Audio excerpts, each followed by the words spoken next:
Saya mengucapkan selamat datang juga untuk yang baru pertama kali datang di ICC. Saya percaya, saya berharap sepulang dari sini saudara bawa berkat.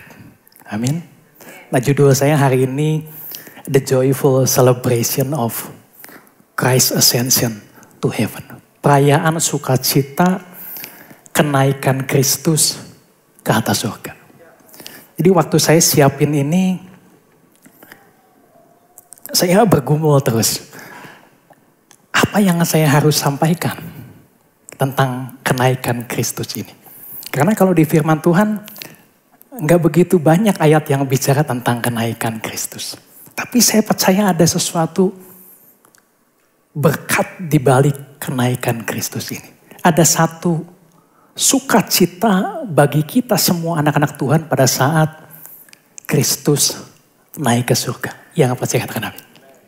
Nah, kemudian saya tiba-tiba ingat beberapa waktu lalu pada saat saya, istri saya pergi ke tanah perjanjian beberapa waktu yang lalu. Ya. Jadi saya dan istri saya pergi 10 hari kan. Saya punya anak umur 9 tahun. Dan anak saya gak bisa ikut. Jadi selama ini saya belum pernah ninggalin anak. Kalaupun ditinggalkan saya sendiri atau istri saya. Tapi belum pernah dua-duanya meninggalkan anak saya bahkan langsung 10 hari. Saudara tahu apa reaksinya pada saat kita ngomong? Nangis dia. Kenapa? Pergi lama-lama gitu. Nanti saya gimana di sini gitu. Dan kita coba ngomong terus mamahnya ngomong gitu ya. Dan bahkan saya ingat 2 hari sebelumnya dia masih nangis. Hari terakhir dia tidur sama saya. Dan dia nangis tapi dia coba tahan gitu. Tapi akhirnya kita pergi ke sana dan saya janji nanti setiap hari saya akan video call. Puji Tuhan sekarang ada handphone ya. Video call dan saya janji setiap hari saya akan kalau dari sana sekitar jam 3 jam 4 saya telepon karena biasa malam kita doa. Jadi saya doa sama-sama gitu. Dan ternyata beriringnya waktu puji Tuhan semakin baik anak saya. Ya, dia bisa happy gitu. Ya, tapi dia selalu hitung ini berapa hari lagi? 5 hari lagi. 4 hari lagi. 3 hari lagi. Dan akhirnya tibalah kita pulang. Waktu pulang kita sampai di depan rumah. Saya bilang sama istri saya. Pasti Christopher nangis. Saya bilang. Jadi bilang enggak akan nangis. Lihat aja. Benar waktu istri saya datang Christopher nangis. Tapi kali ini nangisnya beda.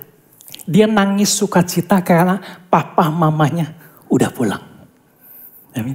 Nah, saya lihat reaksi murid-murid pada saat Yesus meninggalkan dia naik ke surga. Mereka reaksinya sukacita. Bukan nangis seperti anak saya waktu saya pergi.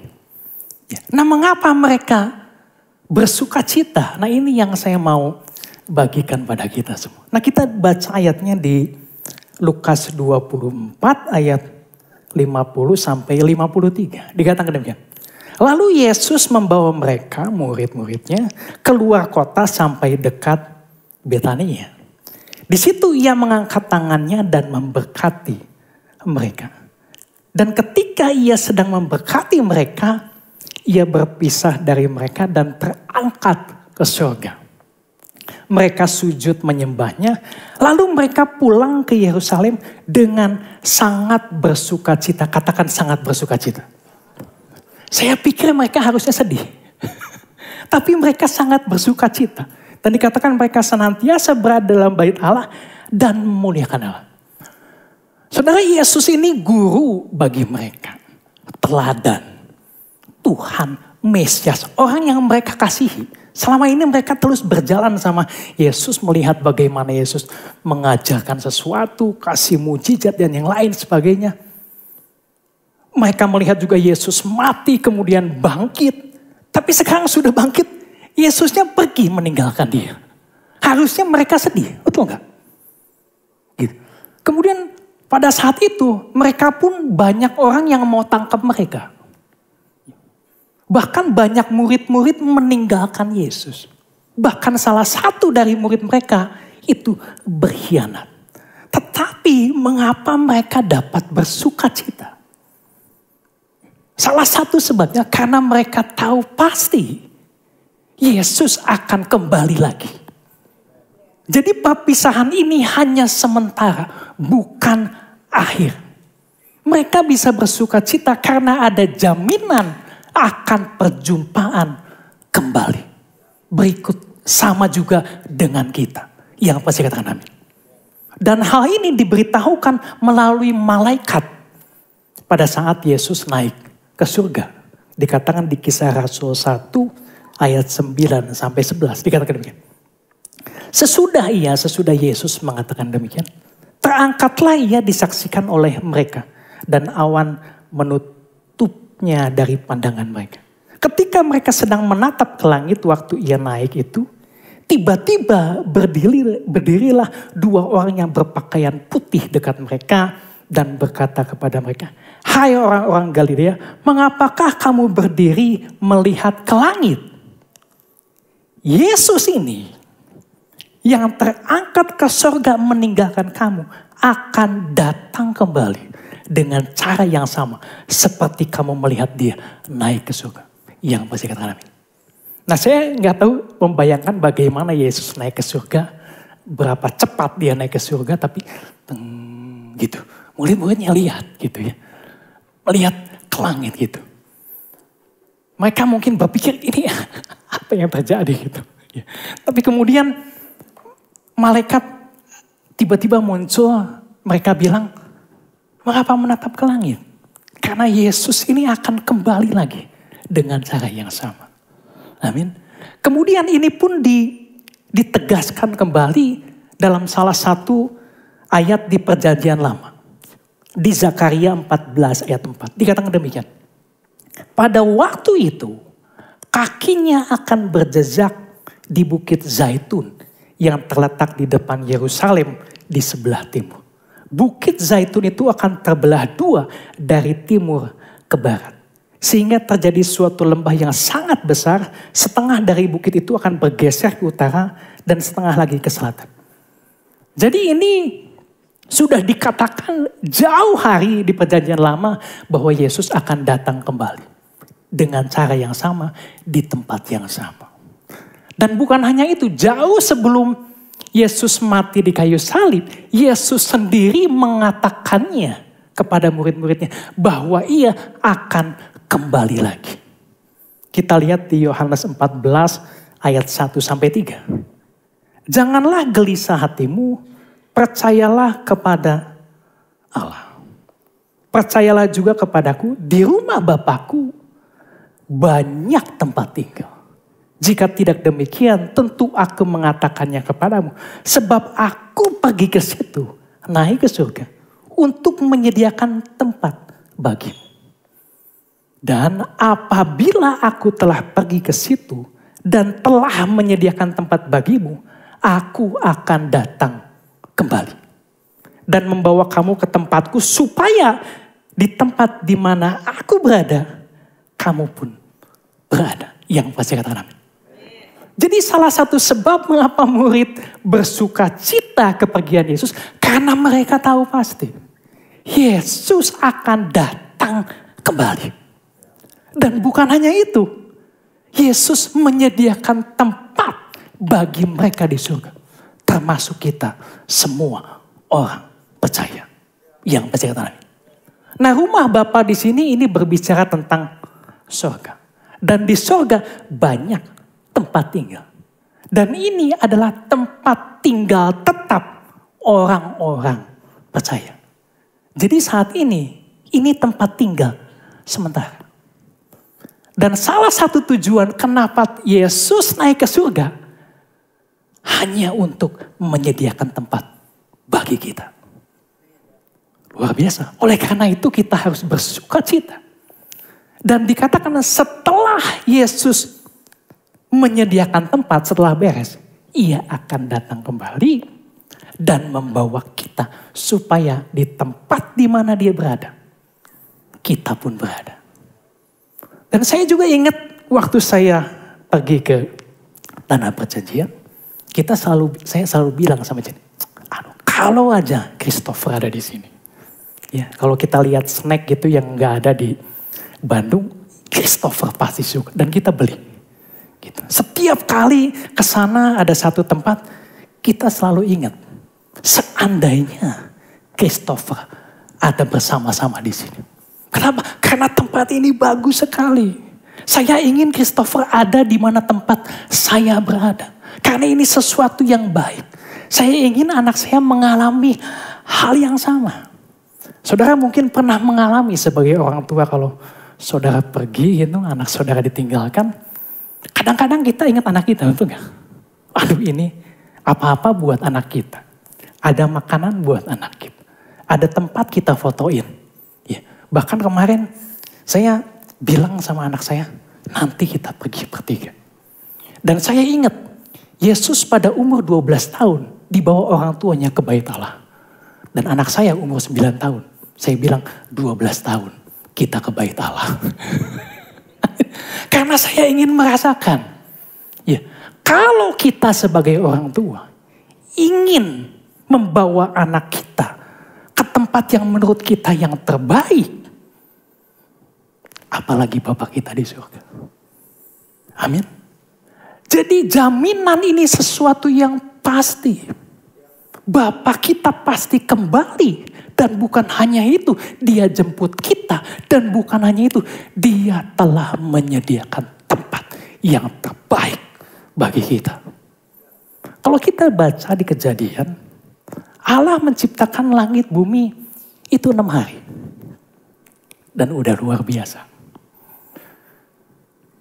Tuhan menyediakan tempat bagi kita.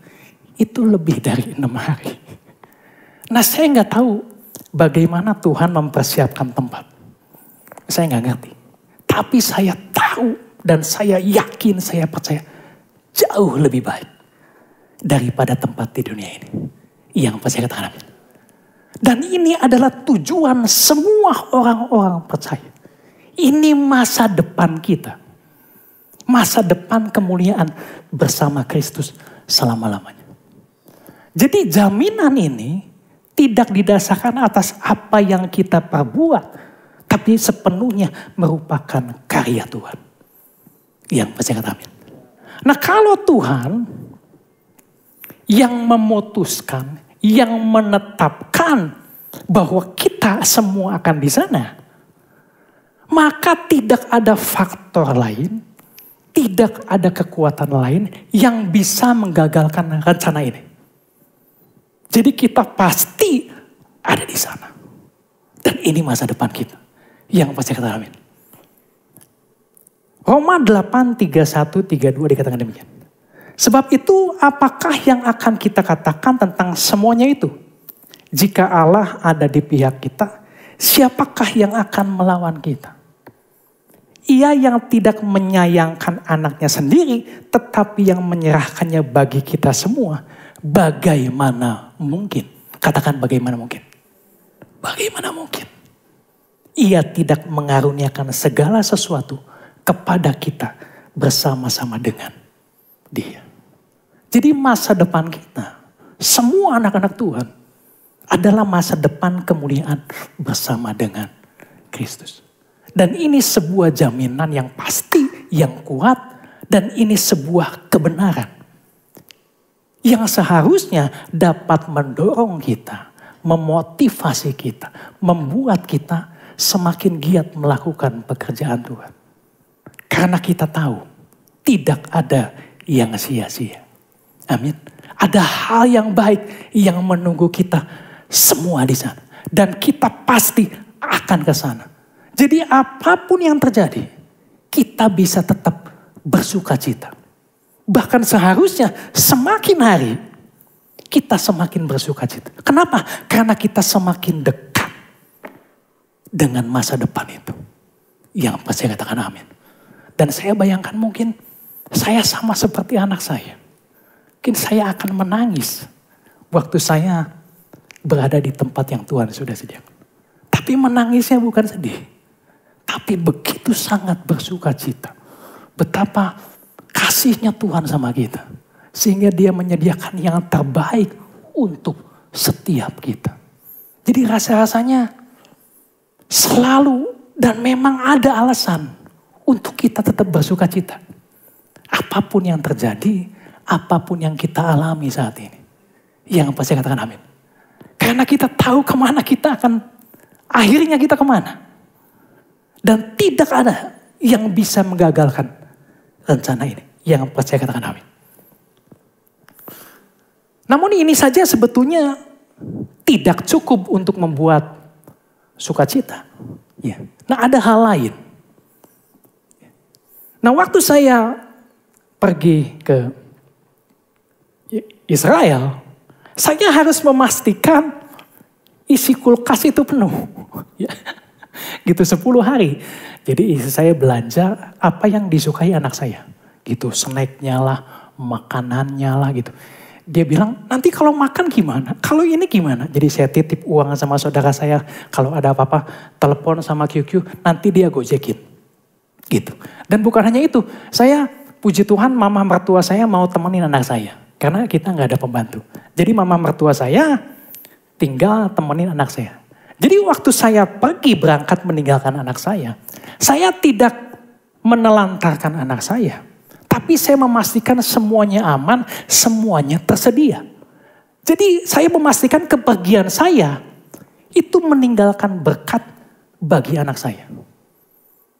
Demikian juga Kristus. Kepergian Kristus itu meninggalkan berkat yang begitu besar untuk kita semua. Tapi tentu saja berkatnya bukan snack. Ya, tapi ada yang jauh lebih daripada itu.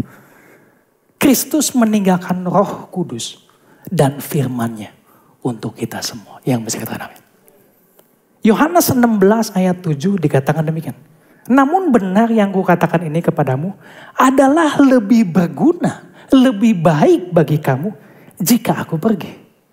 Kenapa? Sebab jikalau aku tidak pergi, penghibur itu tidak akan datang kepadamu.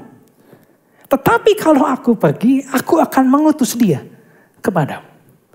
Mengapa dikatakan lebih berguna, lebih baik jika Yesus pergi? Karena jika Yesus tidak naik, Roh Kudus tidak akan datang. Bukan berarti sebelumnya tidak ada Roh Kudus. Roh Kudus ada. Tapi sejak Yesus naik ke surga, Roh Kudus akan tinggal diam selama-lamanya dalam setiap orang percaya. Yang percaya katakan amin. Saudara, kalau sebelumnya kita mau ketemu Yesus, kita mungkin mesti ke Yerusalem. Kita mesti ke Kapernaum. Gitu. Atau kita mesti tunggu jadwal kapan Yesus khotbahnya di ICC di Bandung.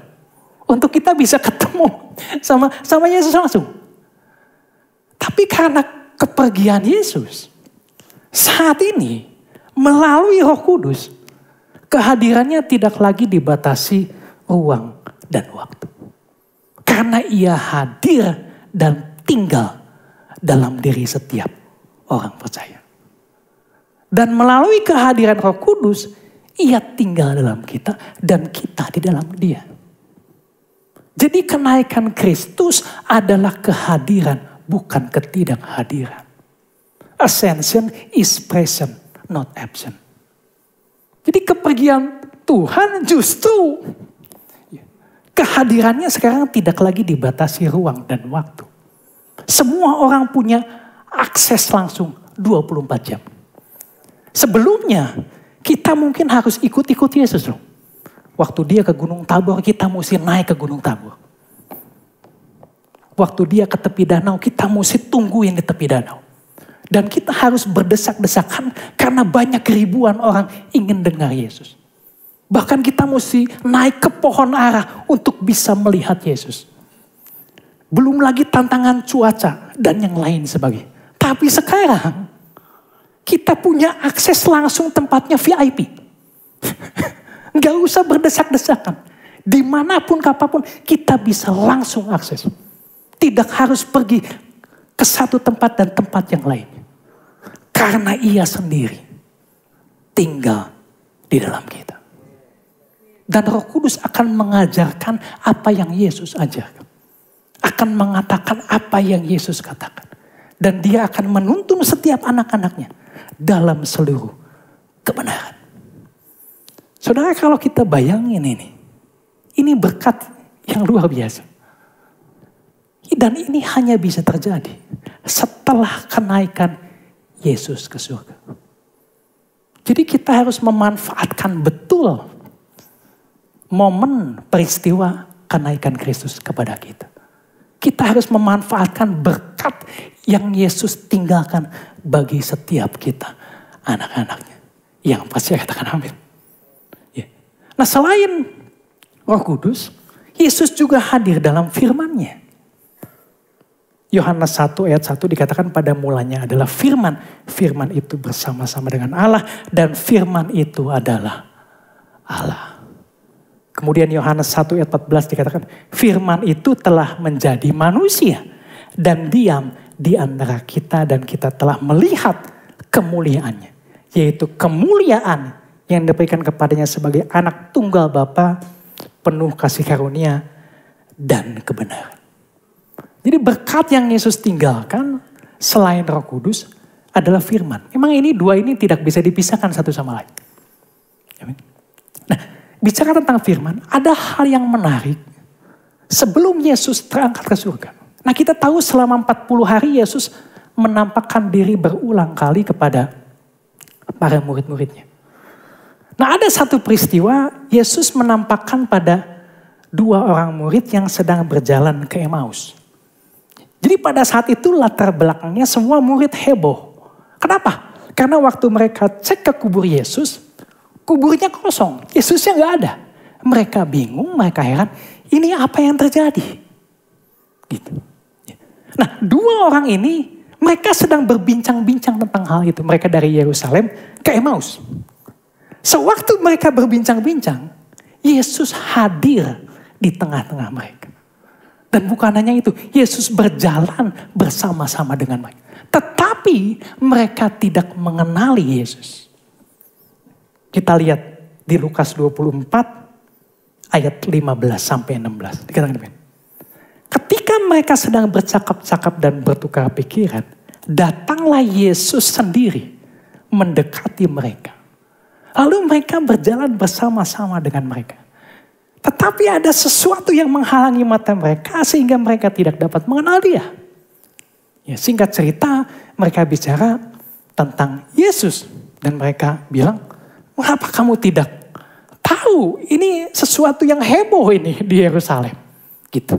Nah, kemudian Yesus menegur mereka dan menjelaskan tentang apa yang tertulis tentang dia dalam kitab suci. Kita lihat di Lukas 24 ayat 27. Lalu Yesus menjelaskan kepada mereka apa yang tertulis tentang dia dalam seluruh kitab suci. Mulai dari kitab-kitab Musa dan segala kitab nabi-nabi. Kemudian setelah itu mereka mau sampai di Emmaus. Dan 2 orang ini mendesak supaya Yesus tinggal sama-sama mereka. Dan Yesus masuk. Dan Yesus makan bersama mereka. Ini yang menarik. Ayat 30 dikatakan demikian. Waktu ia duduk makan dengan mereka, ia mengambil roti, mengucap berkat, lalu memecah-mecahkannya dan memberikannya kepada mereka. Ketika itu terbukalah mata mereka dan mereka pun mengenal dia. Tetapi ia lenyap dari tengah-tengah mereka. Perhatikan ayat-ayat. Kata mereka seorang kepada yang lain. Bukankah hati kita berkobar-kobar ketika ia berbicara dengan kita di tengah jalan dan ketika ia menerangkan kitab suci kepada kita. Nah, saudara, ini menarik kalau kita bayangin. Jadi 2 orang murid sedang jalan di Emmaus, tiba-tiba Yesus hadir. Dan Yesus tidak memperkenalkan dirinya dengan dia berjalan melayang di langit gitu, melayang di udara gitu. Ya, atau dia melakukan mujizat gitu. Dan Yesus juga tidak pakai topeng sehingga mereka tidak kenal siapa Yesus.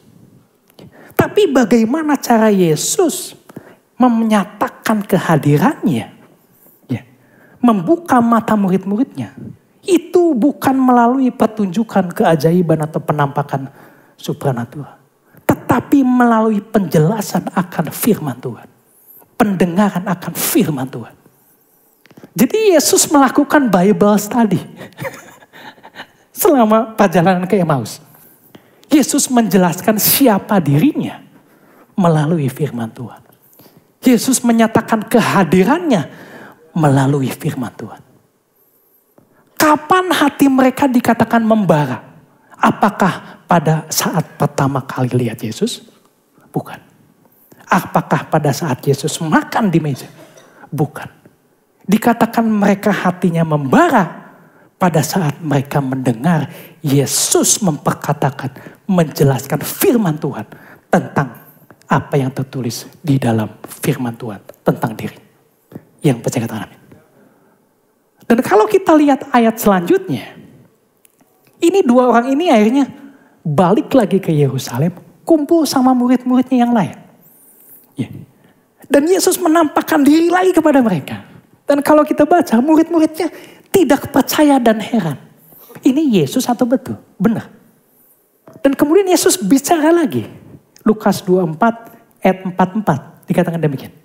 Ia berkata kepada mereka, inilah perkataanku yang telah kukatakan kepadamu ketika aku masih bersama-sama dengan kamu.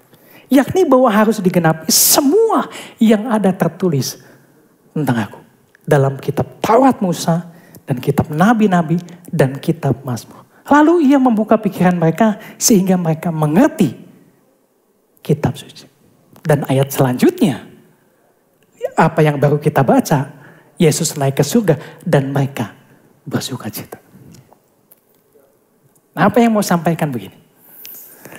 Saudara, apakah saudara pernah baca beberapa artikel tentang ada penampakan Yesus gitu ya, berbentuk siluet atau berbentuk gambar lah, atau ada muncul di tembok gitu. Saya pernah baca beberapa kali. Ya. Tapi saya tidak mau bahas itu. Pertanyaan saya begini. Apakah kalau ada penampakan Yesus gitu, berbentuk siluet, apakah itu membuat kehadiran Yesus lebih hadir, lebih nyata dalam hidup seseorang? Atau pertanyaannya saya ganti demikian. Apakah harus ada penampakan Yesus terlebih dahulu? Sehingga kita tahu bahwa Tuhan itu hadir. Nah, saya percaya begini.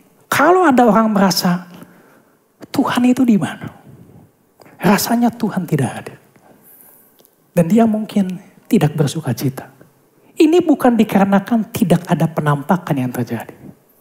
Tapi dikarenakan dia tidak merenungkan firman Tuhan. Karena Yesus hadir dalam firman-Nya. Dan Roh Kudus akan menjelaskan semua yang tertulis di dalamnya tentang dirinya. Yang percaya katakan, amin. Jadi ketika kita ingin mencari hadirat Tuhan, kita bisa baca firman Tuhan. Kita bisa merenungkan firman Tuhan. Di sana Yesus hadir. Yang percaya katakan amin. Dan ini kita bisa akses dimanapun kita berada. Dan ini adalah suatu berkat yang luar biasa. Yang Tuhan kasih pada kita. Nah, saudara, kenaikan Yesus Kristus bukan salah satu tanggalan merah yang ada di kalender kita. Tapi ini sesuatu yang sangat signifikan bagi kita semua anak-anak Tuhan. Kenaikan Kristus membawa sukacita bagi kita semua. Karena kita tahu ada jaminan yang pasti untuk setiap kita. Di depan sana. Tadi waktu iPress nyanyi bahwa Tuhan menyediakan tempat. Tiba-tiba saya nangis gitu membayangin. Ya, bahwa ini sesuatu jaminan yang pasti. Saya bisa gagal di sini. Saya merasa bisa putus asa. Itu kadang-kala komitmen saya mungkin berkurang. Tapi Yesus sudah menjamin bahwa ada tempat tinggal yang Tuhan berikan pada saya. Dan ini membuat saya jadi semangat gitu. Dan saya bisa tetap bersuka cita apapun yang terjadi. Karena saya tahu ada sesuatu yang baik yang Tuhan sudah siapkan. Bahkan bagi setiap kita yang sudah di dalam Tuhan. Dan ini sesuatu jaminan yang pasti. Karena Tuhan sendiri yang menghendaki. Yang percaya katakan amin. Dan kenaikan Kristus membawa kita sukacita. Karena kehadirannya sekarang semakin nyata dalam kehidupan kita. Kita bisa akses dimanapun, kapanpun kita mau. Tuhan sudah meninggalkan berkat bagi kita. Tinggal responnya kita mau akses itu atau tidak. Apakah kita mau baca firman atau tidak. Apakah kita suka bertanya, berkomunikasi sama Roh Kudus gitu. Karena Roh Kudus akan mengatakan apa yang Yesus katakan. Akan mengajarkan apa yang Yesus ajarkan. Jadi kita harus memanfaatkan betul kenaikan Kristus ke surga. Yang percaya katakan amin. Yohanes 3 ayat 13 dikatakan demikian. Tidak ada seorang pun yang telah naik ke surga. Enggak ada. Selain daripada dia yang telah turun dari surga. Yaitu anak manusia. Ini bukan berarti Elia dan Henok tidak naik ke surga. Mereka berdua naik ke surga. Tapi mereka berdua naik ke surga karena kehendak Tuhan. Tapi Yesus, dia dari surga. Dia turun, dia naik atas kehendaknya sendiri. Jadi tidak ada jalan lain. Hanya Yesus. Amin. Nah, saudara, beberapa belas tahun lalu setelah saya percaya taubat sama Tuhan, ada satu beban di hati saya. Saya ingin papa saya percaya sama Tuhan. Karena papa saya belum percaya sama Tuhan. Apa yang saya bisa lakukan? Saya hanya bisa doa. Doain papa saya, mungkin bertahun-tahun saya doa. Karena saya kayaknya gak berani khotbahin papa saya gitu. Ya, jadi saya hanya bisa doa, saya doa. Tapi itu beban saya. Sewaktu saya terima Tuhan. Dan puji Tuhan, terakhir papa saya terima Tuhan. Ya, walaupun dalam kondisi dia sakit kanker. Kenapa? Karena papa saya ngerokok juga dan gaya hidup makannya gak dijaga gitu. Ya. Nah saudara, saya ingat pada saat di rumah sakit saya di sana gitu. Puji Tuhan saya sempat punya kesempatan doa bareng-bareng sama papa saya gitu. Dan kemudian pada saat-saat papa saya kritis, susternya panggil saya. Saya ada di sana dan mama saya ada di sana. Dan saya doa. Yang saya paling bisa doa yang waktu itu yang paling ingat apa ya? Doa Bapa kami aja lah. Gitu. Jadi saya doa Bapa kami. Setelah doa papa kami saya bilang amin. Susternya bilang papa saya udah meninggal. Tepat waktu saya selesai bilang amin. Saudara, setelah itu beberapa saat. Saya masih ingat betul ruangannya di sini. Kemudian saya keluar. Di depan itu ada taman. Saya duduk ini. Dan saya doa sama Tuhan. Tuhan terima kasih. Ya. Karena papa saya sudah selamat. Gitu. Saya malah bersuka cita gitu. Bukan karena papa saya gak ada. Tapi saya tahu papa saya pergi kemana. Saya tahu perpisahan ini bukan akhir. Saya akan ketemu lagi. Yang percaya katakan amin. Saudara, kalau saudara merasa Tuhan ini di mana? Ya. Saudara mungkin cari-cari Tuhan dari dulu. Dengan berbagai macam cara. Mungkin kehidupan saudara oke. Tapi saudara merasa ada yang kosong dalam diri saudara. Saudara nggak ada sukacita. Saudara perlu Yesus. Amin. Semua kita akan tiba di tempat akhir. Dan kalau tempat akhir kita ingin ke surga, hanya satu jalannya. Hanya satu orang yang bisa naik dan bisa turun. Yaitu Yesus. Akulah jalan kebenaran dan hidup. Yesus adalah jalan. Kalau kita mau ke surga, kita harus ikut Yesus. Tidak ada jalan lain. Yang percaya katakan amin. Dan pada saat kita menerima Yesus, saya bisa pastikan hidup saudara akan penuh sukacita. Hidup saudara tidak lagi ada kekhawatiran, ketakutan. Apapun yang terjadi. Karena saudara tahu ada tempat yang Tuhan sudah sediakan bagi kita. Apapun yang terjadi. Amin. Dan saya mau. Seperti papa saya terima Tuhan. Saya mau kalau saudara di sini belum terima Tuhan. Ataupun yang mengikuti secara online. Ini kesempatan terbaik. Selama masih bisa dikatakan hari ini. Amin. Nah kalau ada saudara itu, saya akan mendoakan saudara. Amin. Saudara bisa tutup mata sambil duduk. Ya. Kalau itu saudara bisa taruh tangan kanan di dada. Dan saya akan mendoakan saudara.